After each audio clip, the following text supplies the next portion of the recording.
Friday evening ಸಂಜೆ ಸ್ನ್ಯಾಕ್ಸ್ಗೆ ಸಿಂಪಲ್ಲಾಗಿ ಒಂದು ಗಾರ್ಲಿಕ್ ಬ್ರೆಡ್ ಮಾಡೋಣ ಅಂತೇಳಿ ರೆಡಿ ಮಾಡ್ಕೊತಾ ಇದ್ದೀನಿ. ಇಲ್ಲಿ ಊರಿಂದ ತಂದಿರೋಂಥ ಬೆಣ್ಣೆನ ಸ್ವಲ್ಪ ಮೆಲ್ಟ್ ಮಾಡಿಕೊಂಡು ಅದಕ್ಕೆ 1 ಸ್ಪೂನಷ್ಟು ಚಿಲ್ಲಿ ಫ್ಲೇಕ್ಸು, 1 ಸ್ಪೂನಷ್ಟು ಆರಿಗೆನೋ, ಹಾಗೆಯೇ 1 ಸ್ಪೂನಷ್ಟು ಸಣ್ಣದಾಗಿ ಹಚ್ಚಿರುವಂಥ ಗಾರ್ಲಿಕ್, ಹಾಗೆ ಸ್ವಲ್ಪ ಕೊತ್ತಂಬರಿ ಸೊಪ್ಪನ್ನ ಹಾಕ್ಕೊಂಡು ಚೆನ್ನಾಗಿ ಮಿಕ್ಸ್ ಮಾಡ್ಕೊತಾ ಇದ್ದೀನಿ.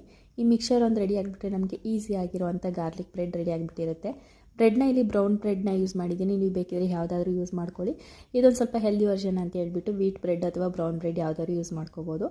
ನಂತರ ಅದಕ್ಕೆ ಸ್ವಲ್ಪ ಗ್ರೇಟ್ ಮಾಡಿರೋವಂಥ ಚೀಸ್ನ ಹಾಕಿ ಮಧ್ಯಕ್ಕೆ, ಮತ್ತೆ ಮೇಲ್ಗಡೆ ಒಂದು ಬ್ರೆಡ್ಡು 10 ಸ್ಲೈಸ್ನ ಇಟ್ಟು ಬಟರ್ದು ಮಿಕ್ಸ್ನ ಹಾಕಿ ಚೆನ್ನಾಗಿ ಫ್ರೈ ಮಾಡ್ಕೊತಾ ಇದ್ದೀನಿ. ಮೀಡಿಯಮ್ ಫ್ಲೇಮ್ನಲ್ಲಿ 2 ಸೈಡ್ ಮಿಕ್ಸ್ ಮಾಡಿಕೊಂಡು ಫ್ರೈ ಮಾಡಿಕೊಂಡ್ರೆ ನಮಗೆ ಹೆಲ್ದಿ ಆಗಿರೋ ಟೇಸ್ಟಿ ಆಗಿರೋವಂಥ ಗಾರ್ಲಿಕ್ ಬ್ರೆಡ್ ರೆಡಿ ಆಗಿಬಿಟ್ಟಿರುತ್ತೆ.